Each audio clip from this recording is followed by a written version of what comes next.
ازيكم عاملين ايه؟ وحشتوني جدا جدا، يا رب تكونوا بخير. والنهارده معايا فيديو جديد وروتين جديد. ما تنسيش تعملي لايك الفيديو ده، ولو اول مره تشوفيني انا ماري من قناه ماري منصور فاميلي.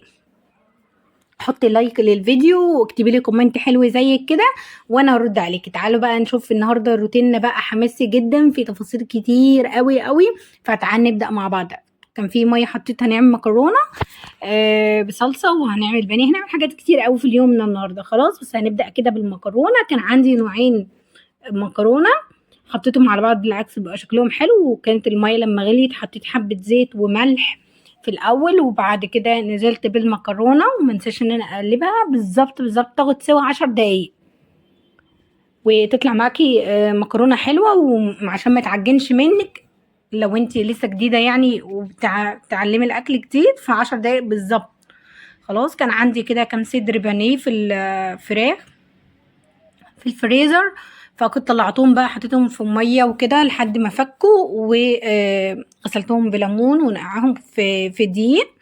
وبعد كده شطفتهم وبدات ان انا اقطع معاكم كده ايه البانيه بتاعي، لان زي ما انتم شايفين البانيه مش متقطع. فانا بدات ان انا اقطعه واحط ايدي كده من فوق وامشي بالسكينه واحده واحده لحد ما تطلع معايا القطعه زي شايفين. ساعات واحده تطلع سليمه، واحده معوجه شويه مش عارف ايه، بس ايه قطعتهم يعني كويس. خلاص خلصت كل الكميه اللي معايا، لاني كان معايا 3 صدور كده. فبدات ان انا قطعتهم يعني معدين الكيلو وشويه كمان. قطعتهم وانا بقطع ببقى مخليه بالي من المكرونه اللي انا بسلقها. لازم كل شويه كده اقلبها علشان ما تعجنش مني، فاهمني؟ بس خلصت بقى كده ايه المكرونه معايا على النار وانا بقطع في البانيه. ومتشجعه كده اتفرجي على الفيديو واعملي كل اللي وراك. يبقى جهز لك اكل، دي الاكله المعروفه عليها المصريه، بتعمل في الصيف، اللي هي سهله وسريعه وكل الاطفال بيحبوها، مكرونه وبانيه. بس المهم تاخدي بالك من السكينه تكون حاميه معاكي وانت بتقطعي او بتفردي البانيه، تخلي بالك منه. هجيب بقى بيضه واحده كده. بصوا، بالنسبه للبيض في ناس بشوفها بتحط 3 و4 بيضات على البانيه، لا انا بحبها بيضه واحده بس علشان الكفر اللي عليها ما يتشالش، وفي نفس الوقت برضو هتبقى واخده من البيض. بصوا هوريكم الطريقه بتاعتي. حطيت بيضه وحبيت ملح، واحط كمان هقلب بس المكرونه كده، واجيب فلفل اسود. بس ايه لازم ادي تقليبه كده مكرونه عشان ابقى مخليه بالي مركزه من كل حاجه حواليا. هعمل اكل يبقى الاكل بس، وقتي الاكل بس. حطيت فلفل اسود، وهجيب شوكه كده وهبدا ان انا اضرب البيضه دي في البوله الغويطه اللي معايا دي علشان احط البانيه كله عليها. خلاص دي طريقتي. طالما البانيه كويس ونضيف وغسلاه كويس جدا، مش محتاج ان انا اعمل ابشر بصل لا، مش بحب الطريقه دي بصراحه. دي طريقتي، بس كل واحد ليه طريقه يعني هو بيحب البانيه. انا هنا قلبت كويس جدا بايديا، ما ينفعش شوكه ولا معلقه، لازم كده ايه ايدي بقى، فاهماني؟ وبس قلبته كده وسبته بقى ايه على جنب. خلاص بقى المكرونه طلعتها صفيتها وبردتها كمان، والبانيه متبل معايا على جنب. وهنا جبت حله كده وفيها حبه زيت ومعلقه توم كده حلوه عشان نعمل الصلصه بتاعه المكرونه. خلاص هنعمل مكرونه بالصلصه. هسوي بقى التومه دي وانزل عليها ايه بالصلصه. بس انا بسويها احط ايه كمون وكزبره وملح في التوم علشان ايه يبقى متبهر معايا كده. مكرونه حلاوتها بتبقى طعمها حلو جدا مميزه لما تحطي عليها كمون وكزبره.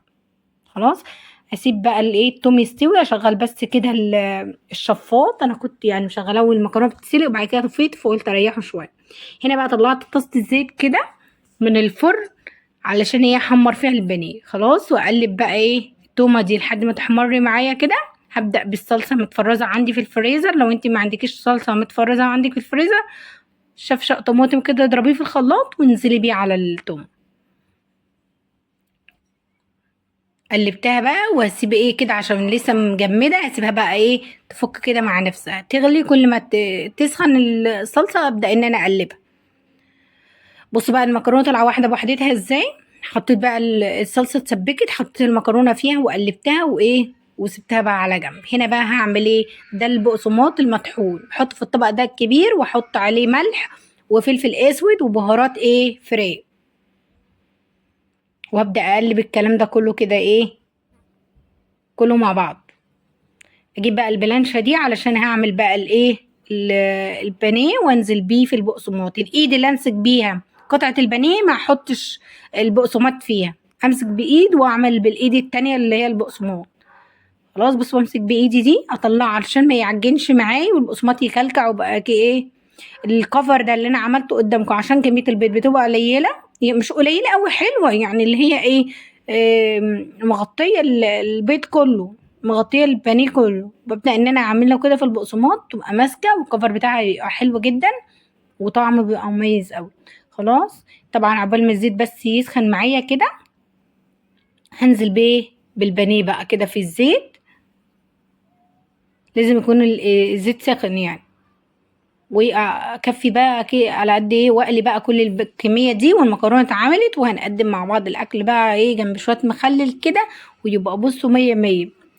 وبصوا بنزل كده في البقسماط وابدا ان انا اكبسها. هنا بقى خلصت الاكل بقى، غرفت المكرونه عشان ما اطولش عليكم في الفيديو، لان اليوم النهارده كان طويل قوي، فمش عايزه اوريكم كل تفاصيل. عملت البانيه زي ما وريتكم، عملت المكرونه وجبنه مخلل وعيش، ويلا بينا بقى ايه نتغدى ونرجع معاكم تاني في الفيديو. بص البانيه طلع الكفر معايا ازاي ولونه حلو قوي. فتعالوا بقى نتغدى كده مع بعض ونشوف ايه، هنكمل الفيديو هيمشي زي ما قلت لكم ازاي. خلاص جربوا الطريقه دي هتعجبكم جدا. ويوم النهارده كنت عماله ارغي في التليفون بس بس بصور لكم برضه. نتغدى بقى ونرجع على ايه، على المواعين بقى، المواعين بقى والبوتاجاز، واعمل شاي، وبصوا اعك اليوم كله زي ما قلت لكم، ونعمل حاجه حلوه النهارده مع بعض. فتعالوا بقى شوفوا يومي زي ما بقول لكم. دي كمان المكرونه اللي اتبقت والبقى الاكل اتبقى حطيته كده، بحيث لو طفل تاني قال جعان ولا اي حاجه يبقى فيه ايه بقيه الاكل. وحطيت كمان شاي على البوتاجاز، وهبدا ان انا ايه اغسل في المواعين. بص المواعين كل اللي اتوسخ معايا بعد الاكل بدات ان انا اغسله. بعمل ايه، بشغل الميه كده بس اللي هو ايه تيجي عليهم تضيع البواقي الاكل اللي في الاطباق، وببدا ان انا اخد بقى المواعين واغسلها كلها ورا بعض علشان انجز يعني، ما اخدش وقت فيهم طويل. و واطلع من المطبخ لازم اطلع منه قبل ما اشرب الشاي كده يطلع نظيف، فاهمين؟ هي دي دماغي، ما بحبش اشرب الشاي الاول وبعد كده ارجع اغسله، لا، قبل ما اشرب الشاي وهو بيتغلي كده على البوتاجاز، لاني عندي الكاتل بايظ وما جبتش غيره، فعقبال بقى ما اجيب واحد غيره فيكون الشاي بقى ايه غلى وكده. فقلت اغسلهم بقى كلهم ورا بعض كده.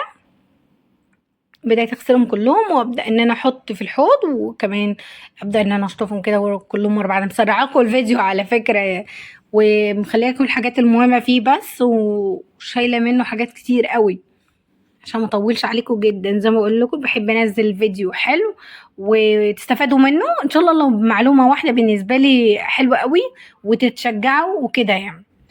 بس بدأت ان انا ايه امسح كده الرخامة بعد ما غسلت المواعين، واشطف ايه الدنيا كده حواليا، واطلع بقى على البوتاجاز. دي طاسة الزيت بقى خلاص بقى، حطيت بقى ايه الزيت اللي اتحرق جامد حطيته بقى في الحوض، وبدأت ان انا امسح البوتاجاز لاني مطرطش عليه إيه زيت من الاكل. بدأت ان انا المع البوتاجاز كده وبلمعه، ولسه الشاي ما غليش، شايفين العين اللي عليها الشاي؟ فسبتها بقى كده وقلت ايه ابقى امسحها بعدين يعني، مش الشاي يخلص.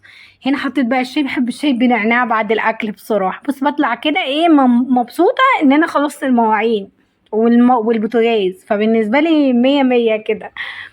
حطيت بحب الشاي بنعناع جدا.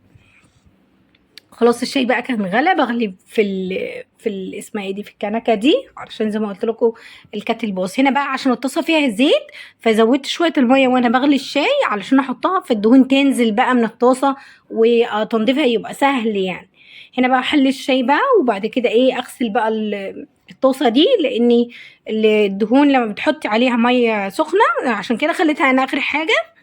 ببدا ان انا الدهون اللي في الطاسه او الزيت او كان سمنه او اي حاجه بتنزل على طول لما تكون الميه فيها ميه سخنه مغليه بقى بتاعه الشاي وكده. صبنت كمان معايا الحوض وغسلت كده الطاسه اللي انا قليت فيها الزيت، فكده كل حاجه نظيفه وكويسه يعني، المواعين كلها اتغسلت. في نفس الوقت فاضل بقى، فاكرين العين البوتاجاز اللي انا كنت بعمل عليها الشاي؟ هي دي بقى اللي ايه لسه ما اتمسحتش. هلمع بقى بقيه البوتاجاز قبل ما اطلع كده بالشاي، المع بقى البوتاجاز. الفوطة أو القماشة اللي أنا لمعت بيها الدنيا الرخامة بقى ونضفت بيها وقضيت بيها الطبيخ كله والأكل كله، أبدأ أرميها في الباسكت واستعمل غيرها بقى.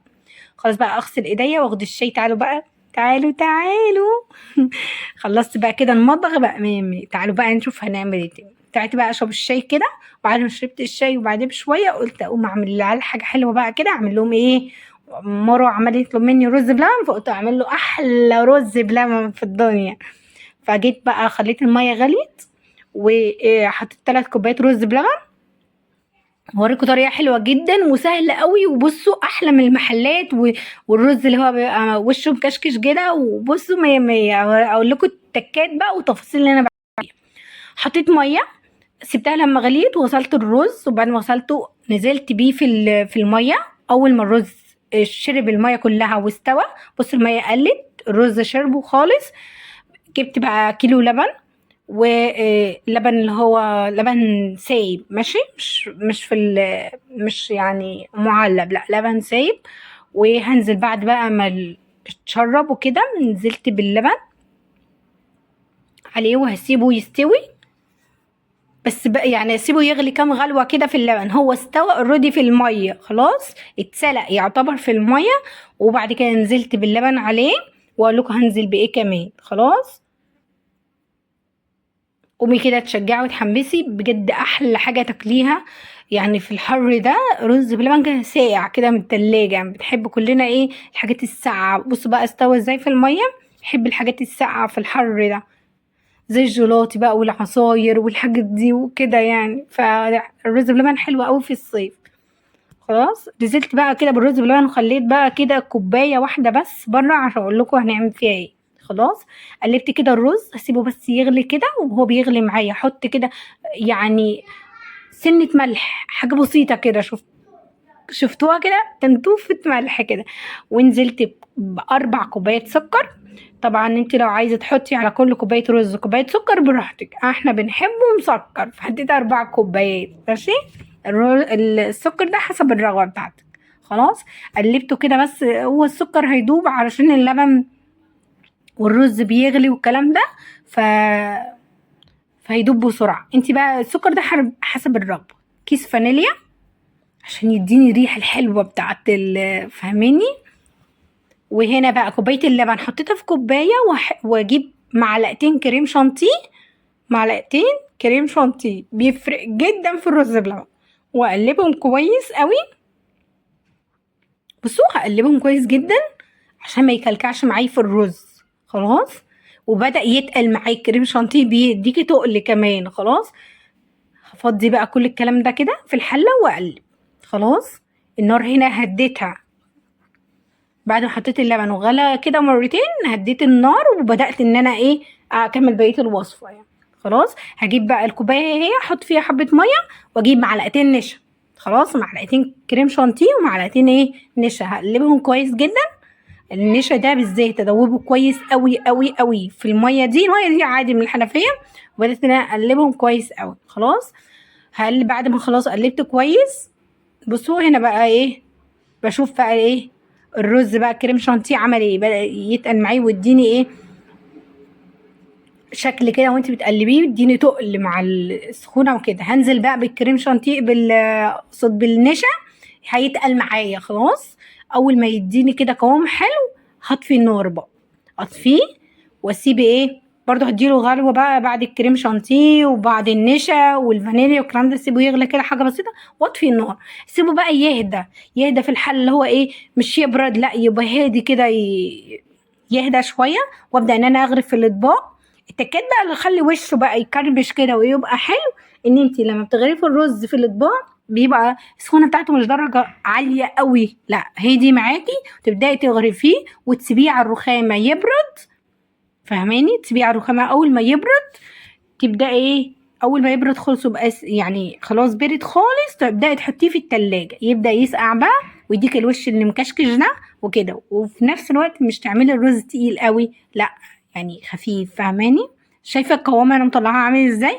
مش هيجمد معاكي. اولا النشا مش كتير مش هيمسك في بعضه. ثانيا القوام بتاعه حلو. اغرفي بقى في اي اطباق، اي بولات عندك، اي كاسات، اي حاجه انت بتحبي تقدميها. انا عاملاه بقى كده ايه للولاد يوم حلو كده، وبايه بالليل يبقى ساقع والكلام ده. سيبوا بقى هنا على ايه، بصوا هنا على الرخامه بريد خالص خالص. انا هنا يعني الباق ملياها قوي علشان اخد طبق ما يرجعش للتاني، وفي نفس الوقت ما اخدش معايا مكان في التلاجة. خلاص بصوا، حطه في رف كده، اكون مسحه التلاجة منضفه عشان ميلقطش الريحه. بصوا القوام بتاعه عامل ازاي وبارد. حطه بقى في التلاجة يسقع وناكل منه بالهنا والشفا. اشوفكم في فيديو جديد، يا رب الفيديو يكون عجبكم. يلا باي باي.